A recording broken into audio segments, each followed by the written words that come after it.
Okay, hello and assalamu alaikum. Today I want to talk about some happenings that have occurred in the past, I think a week or so in America in general. Uh, these happenings pertain to Islam and the actions of some Muslims and how they are being perceived in the West.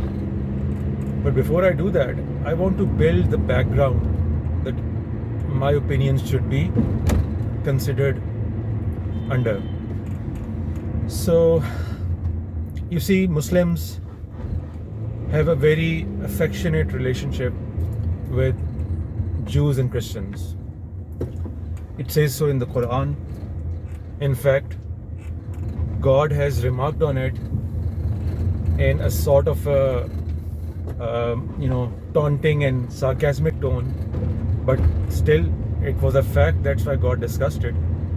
It says in the Holy Quran, "Ha antum haula'i tuhibbunahum wa la yuhibbunakum wa tu'minuna bil kitabi kulli," which means that alas, lo, you love them, you have deep affection for them, but they don't love you. They don't have any affection for you. And the they and them in this verse is concerning the people of the book, that is the Jews and the Christians. So back to the translation. You love them, alas, you love them, but they don't love you. And you believe in all books, that is both the Bible and the Quran. And the implied statement here is, but they don't believe in your book. So it is something that comes naturally to us Muslims. We, as soon as we become conscious Muslims, we discover this great love and affection and appreciation for Jews and Christians, because we consider them to be our elder brothers in faith. They were the ones whom God chose well before us to act as His emissaries in this world, the whole of Jewish nation and then all of the Christians. So it is but natural that we would have deep love for them in our hearts.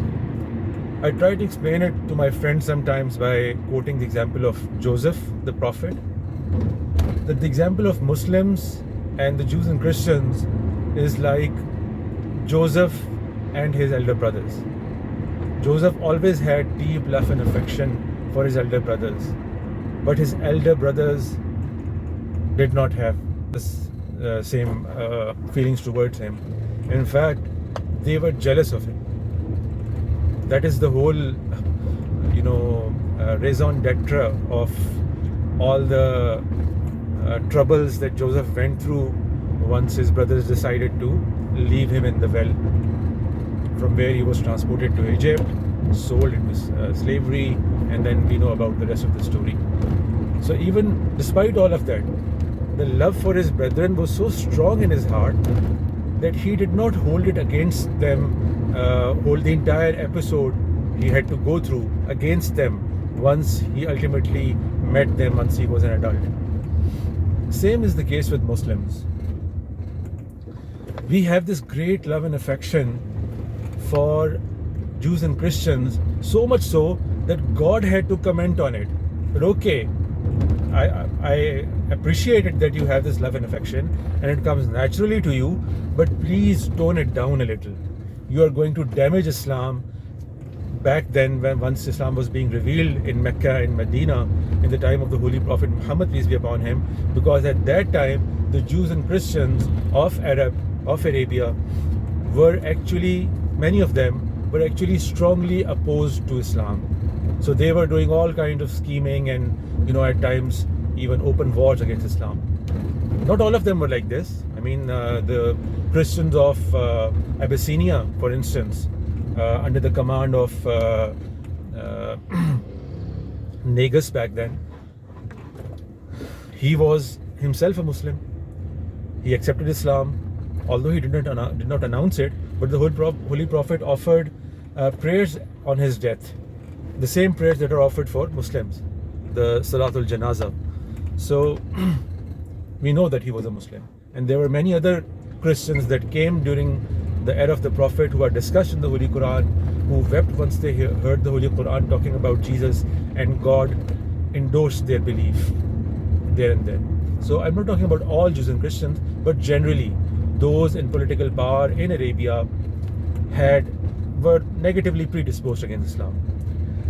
But apart from that, the natural feeling Muslims hold in their hearts about the Jews and Christians is of love and affection and deep care for them, because we understand it is not easy to believe in a new incoming prophet once you are already following the religion that was revealed to you,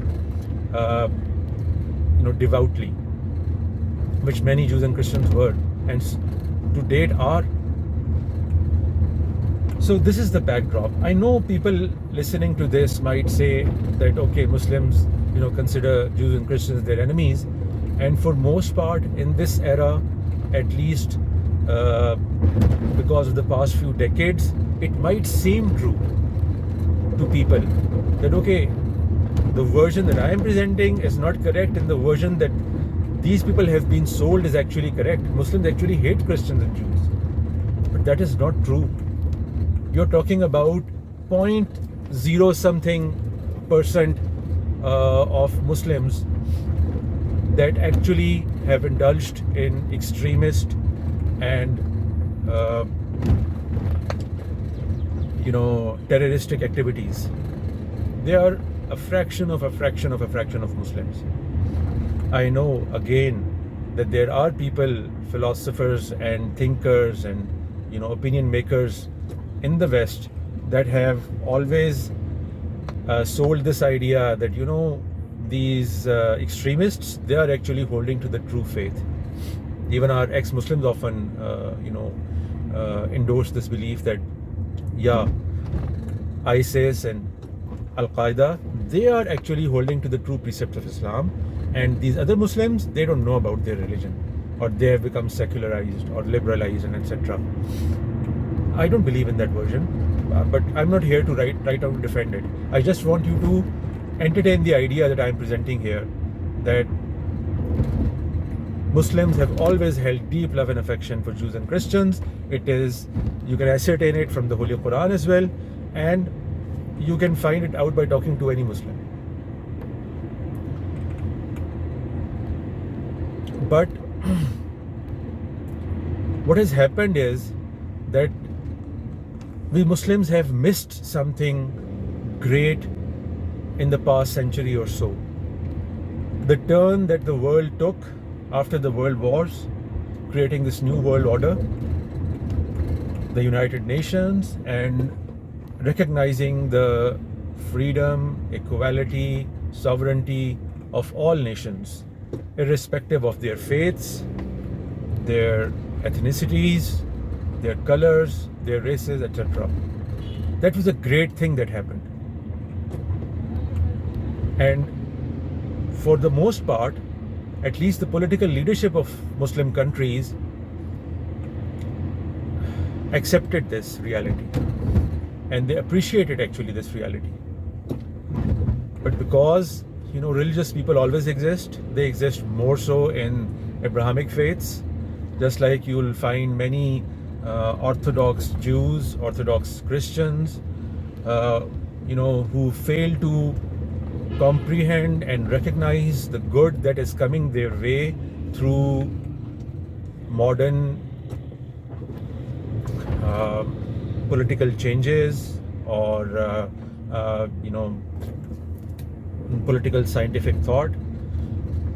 Not only do they fail to comprehend and recognize it, they actually become the stumbling blocks to stop it from actually taking root in their societies. So that was also something that was going on among the Muslims. And then there was the curious case of the Israel-Palestine conflict that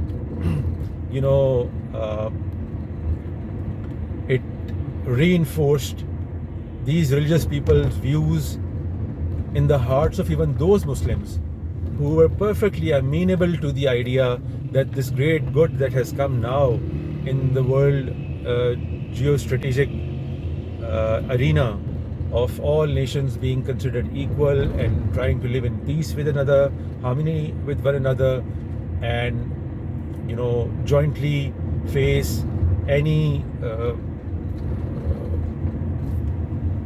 cruelty from any country against another. These were great things, and these were actually mentioned in Islam. They were mentioned in the metaphors of Christ and Antichrist, but we missed all of them. Just like the Jews missed the Messiah, we also missed the Messiah. So that is something I have discussed at length in my other videos. Will not go down that road at this one. You can go and see details about it in my other videos on my channel. But what I want to talk about instead is that Islam definitely needed a reformation after this great good came in. And actually, I know most people will think that Islam is, uniquely resistant to reformation, but that is not the case. Actually, it's a hadith of the Holy Prophet which clearly states that at the end of every 100 years, God raises a reformer, a renewer, who renews the religion and removes all the impurities and incorrect interpretations that have occurred in the religion.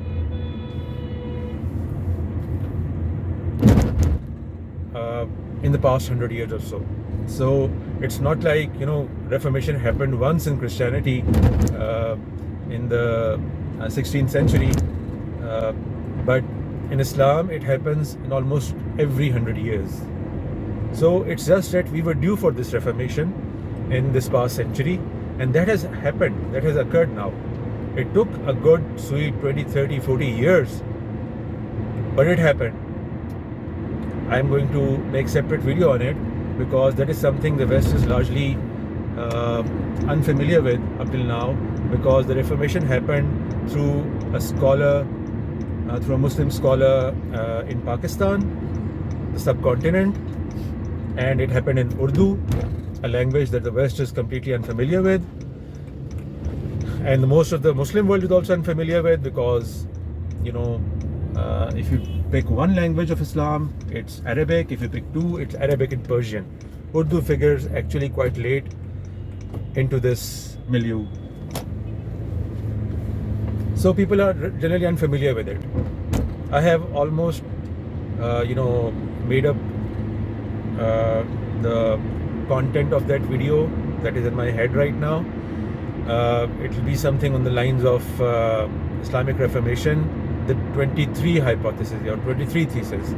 I'm trying to emulate, Martin Luther's 95 thesis, and it is something like that. A few things are they are lesser things to be corrected in the Islamic thought, religious thought of Islam, because Reformation always happens in the religious thought that is built around Islam, not Islam itself. The Quran and the Hadith are solid. They will stay at their places. It is the interpretation that happens that, gives an entirely narrow-minded perception to the precepts of law that resulted from the interpretations of scholars that conducted that exercise back in the day. So because of these new developments at the world stage, the new interpretations, they are not that many. They are somewhere between maybe 30 and 40. So I have chosen 23 because of a particular reason, and we'll discuss that in that video. But Islamic Reformation was due. That is one of the reasons why Islam could not play that positive of a role in the past 100 years or so. And we actually missed the bus. We missed the bandwagon in a great way once the entire world came together to bring harmony and peace to the world. Although Muslims eventually ended up siding with this world, but I think we could have achieved much more if we would have accepted all of that, you know, out of our own full volition and not because of Western pressures and stuff. But anyhow, because that reformation is due and is happening right now, because I said it took about 30-40 years, because the person proposing such ideas are so new, those ideas are so new for the scholars that they need certain time, certain daylight time to be reviewed by all the scholars, to you know, tender and proffer their objections on certain issues so that they can be refined further, and that process has completed now, and I'll just be presenting the blueprint for that reformation. But because that had not happened, Muslims have developed this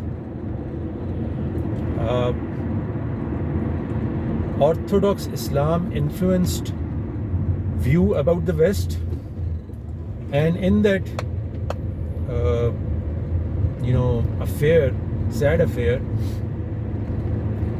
they have actually regressed in their thoughts and started adopting some of the things that these Orthodox Muslim scholars that had this negativity built up into them after the world wars and after the era in which, you know, the Ottoman Empire was defeated, Muslims held no power in the world thereafter, and we were at the mercy of generally these Christian nations,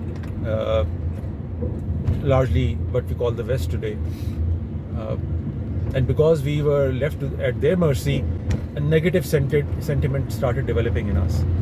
So even today, once a lot of it should have been depleted and I would say completely eroded by now, because many Muslims then emigrated to Western countries and are occupying positions of power in those countries, and you know, are playing a positive role now in this world.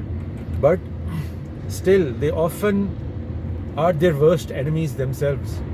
They talk about stuff while living in Christian countries that hosted them and gave them a great deal of mercy through their asylum, you know, laws and principles, and other immigrations that they made possible. They offered great education to Muslim nations. We could just go there, attend their universities, learn things, come back, and you know, enlighten our own populations as well. So that should have subsided by now, that negative sentiment, but somehow it keeps coming back because of that one thing, because Muslims think, or at least our religious scholars and you know, devout Muslims keep harping it on that since we have been dethroned from the world affairs, therefore we need to get that throne back, and for that we see the West as somehow an enemy, which should not have been the case, but anyhow it is. So many Muslims then regress and accept the opinions of certain Orthodox Muslims. That is quite harsh and you know, anathema to this peaceful world that we are existing in right now.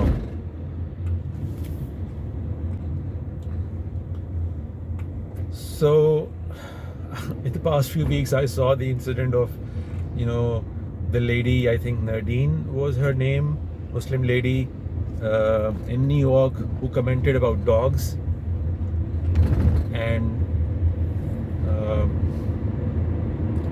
there was a debate going on social media about the, you know, consummation of marriage, or you know, the keeping of concubines, or the permission to have sexual relations with prisoners of war women, going on social media. And I think John Cleese pitched in, asking people very honestly that is this true, because he was commenting on a video made by a Muslim feminine Islamic scholar who was telling people that okay, If today we are going to wage a war, let's say in Israel-Palestine, and we win, we are going to implement the same things that were instructed to us in the Holy Quran.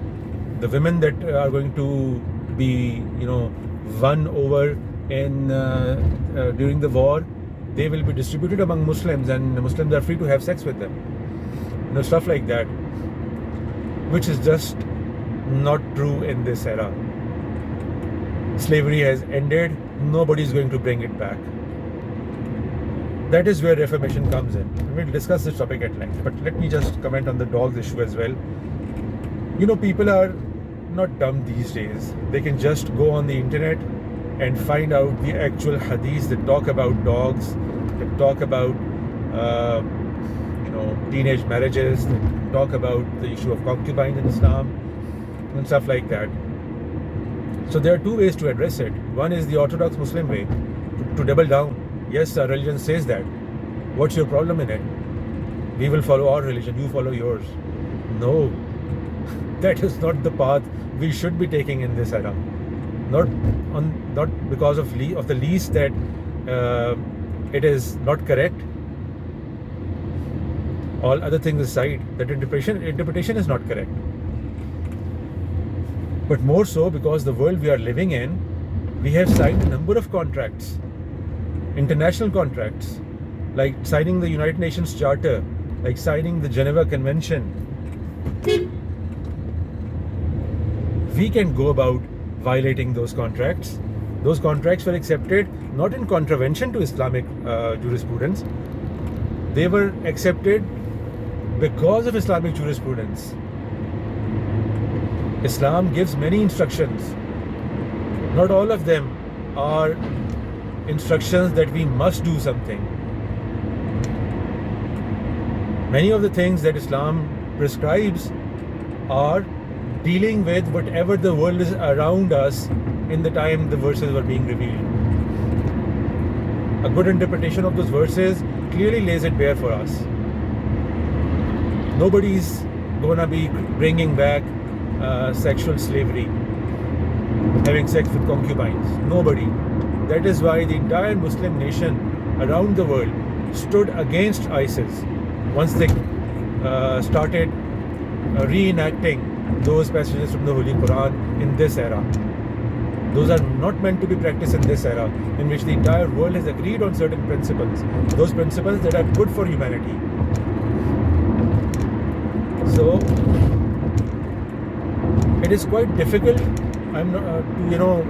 explain this to Christians and people of other faiths once your own brothers in faith do not accept your interpretation. That is why I want to start with firstly addressing the Muslims around the world. That okay, this is the interpretation of these verses. It has been solidified and explained in great detail by certain scholars in the past 20, 30, 40 years. And now this is the blueprint for the Reformation. Please abide by it. If after explaining it to them, then we'll be able to,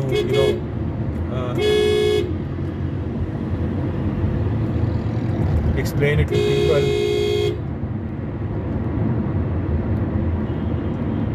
Then we'll be able to explain it to people who are not our brothers in faith. So people like John Cleese, I have great respect and admiration for him. I'm sorry, but he might not be able to comprehend the interpretation of those verses, because right now it is the tiniest violin in the world. Nobody knows about it.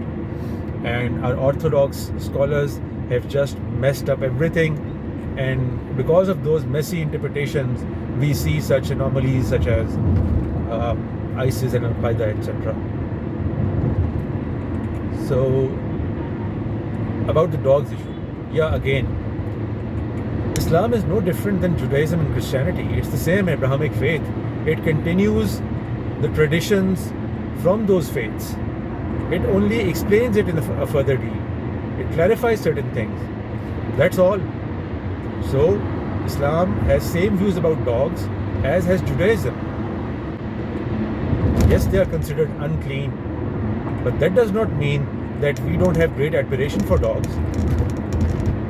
God has specifically discussed dogs, how we use them for hunting, and for a great deal of time back in the days, hunting was a primary source of sustenance for most families and tribes and nations. So in the Holy Quran, God refers to them as a knowledge that God has taught as humans, to how to tame dogs and use them for hunting. And that is why the game that is hunted by dogs, that is completely halal and permissible for us Muslims. Because those dogs, despite the fact that they hold the game and kill the game through their mouth and teeth, their saliva gets all over them, but still that game is permissible to us Muslims. So the matter of uncleanliness of dogs has to be balanced with the cleanliness of dogs, that even after they have hunted animals for us, they are still considered clean, and yet they are also considered unclean. So it is, as I said, it's the same view that Judaism also holds. It is therefore preferred, it used to be preferred back in the day, that dogs should be kept outside the house. They shouldn't be allowed into your living quarters quite often. They can come once in a while, but generally your cooking utensils, your places where you eat, where you sleep, where you offer your prayers, they are supposed to be kept clean. And because of this cleanliness issue, dogs were recommended to not to be kept inside the homes, but outside the homes. You can keep them for shepherding, you can keep them for hunting, you can keep them from protection. God again praises the dog in a very commendable manner in the story of the 7 sleepers in the cave in the Holy Quran. How God protected their secret through their dog, placed at a particular vantage point. So when Muslims discuss it in these issues in an offhanded, crude manner, they're doing a disservice to Islam. You have to respect the culture you are living in. The Westerners, the Christians of America in particular, they have great love and affection for dogs. They should be allowed to do whatever they want to do with dogs, how they want to keep them, wherever they want to be with them. Yes, there are issues of cleanliness that they also address.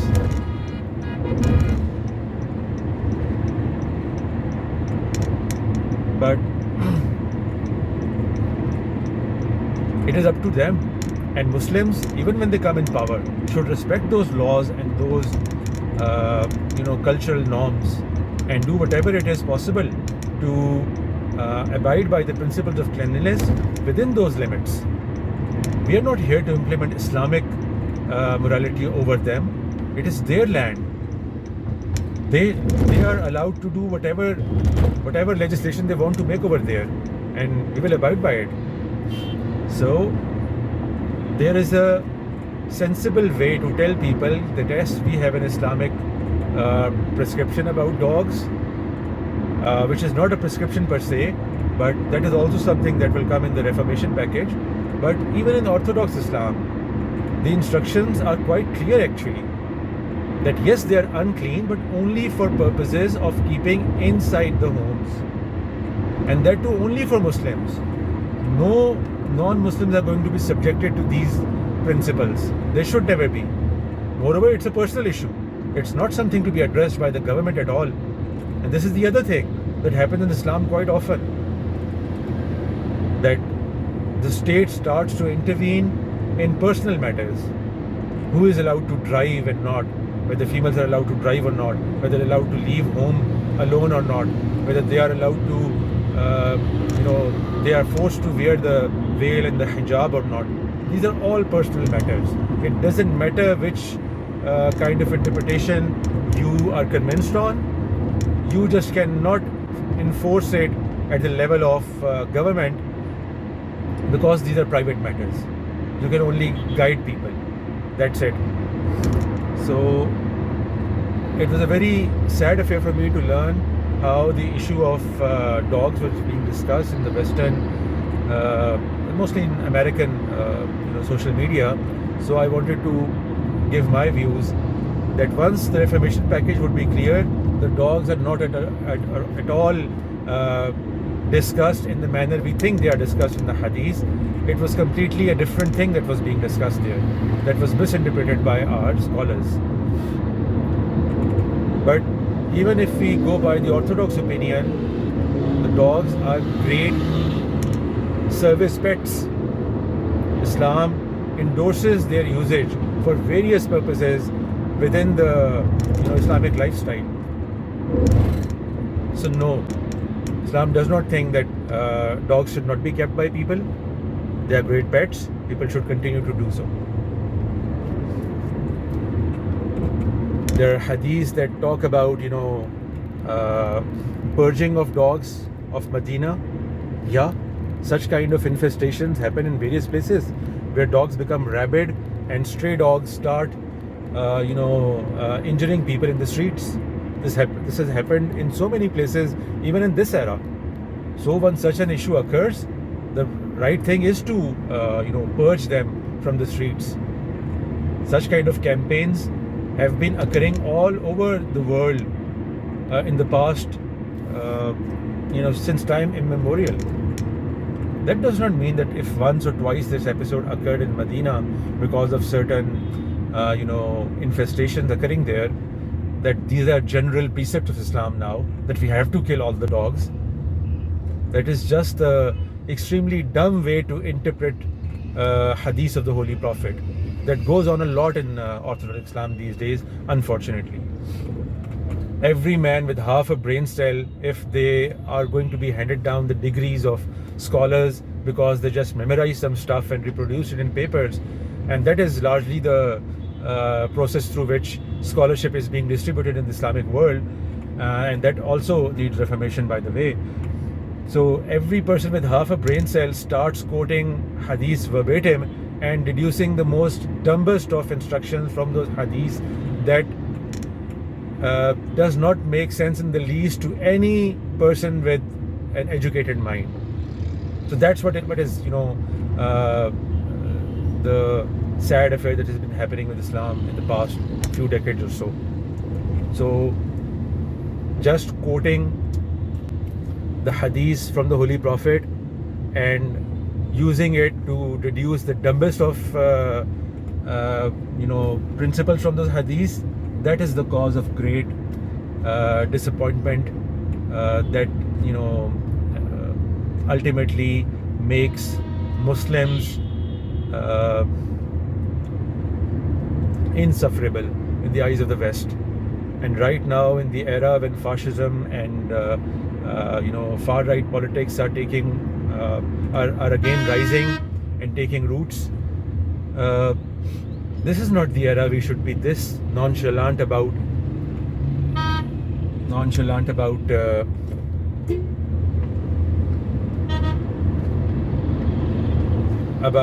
being crude about the interpretation of Islam. So please be very cautious when discussing these jurisprudential matters in the public. And I know that lady Nadine something was probably using comedy to make a certain point, and but just like there's a concept of too soon in comic work, you can't make a joke once you're too close to an awful event about that event. Similarly, there should be a principle of too real as well. Like too soon, there should be something as too real as well. If your statement sounds not like a joke, but actually something very real and will be perceived to be the actual interpretation of something by most Muslims, Orthodox Muslims and other people, and therefore by extension the people of other faith are definitely going to be believing that interpretation, that's a bad joke then. That's not a good joke. That ultimately ends up hurting the people you're trying to represent. So that was a faux pas, and that was about it. And please don't worry about these orthodox interpretations. They are soon going to vanish, inshallah, once the Reformation, campaign starts off, inshallah. Similar is the case with concubines. Slavery was an ill of society.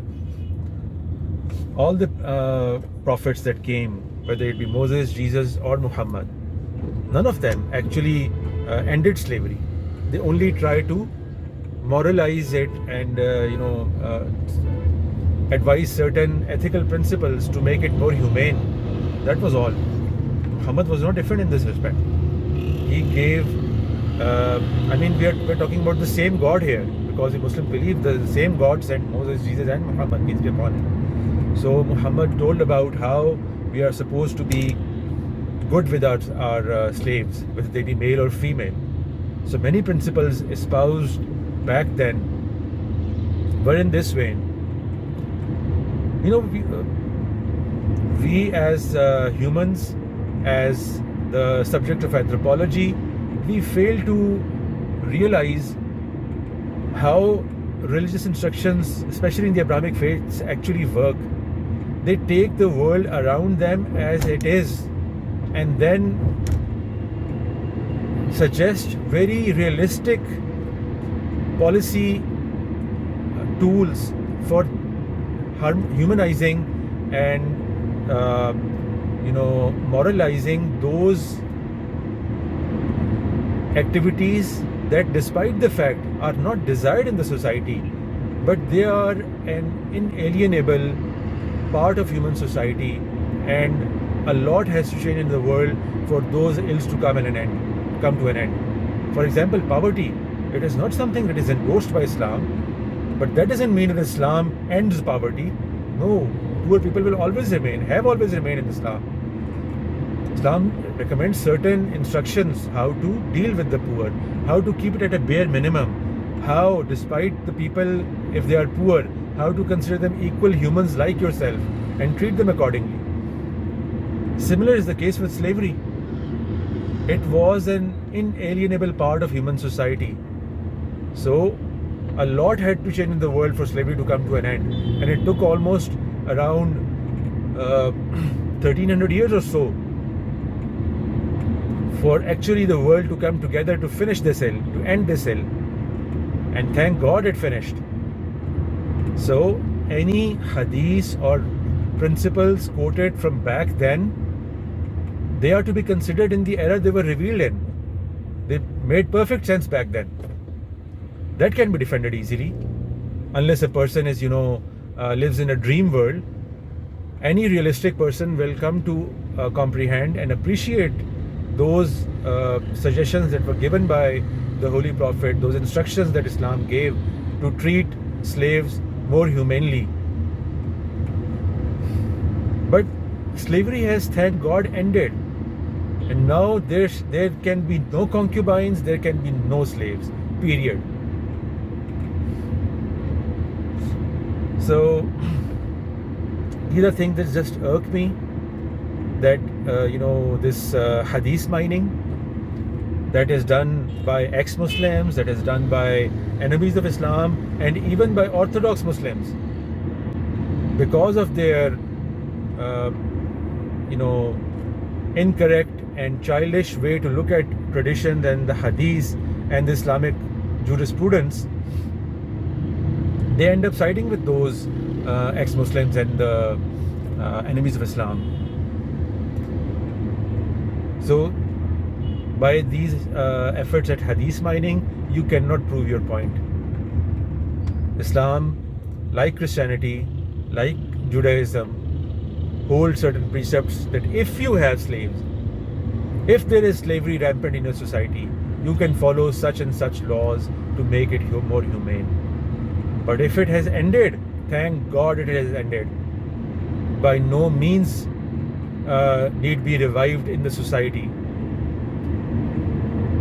So I wanted to talk about this stuff to give an alternate view that cannot be fit neatly into the few characters that are allowed on X or other social media platforms. So I wanted to make this video to put my points across. We'll be talking more about it in coming days, inshallah. Assalamu alaikum.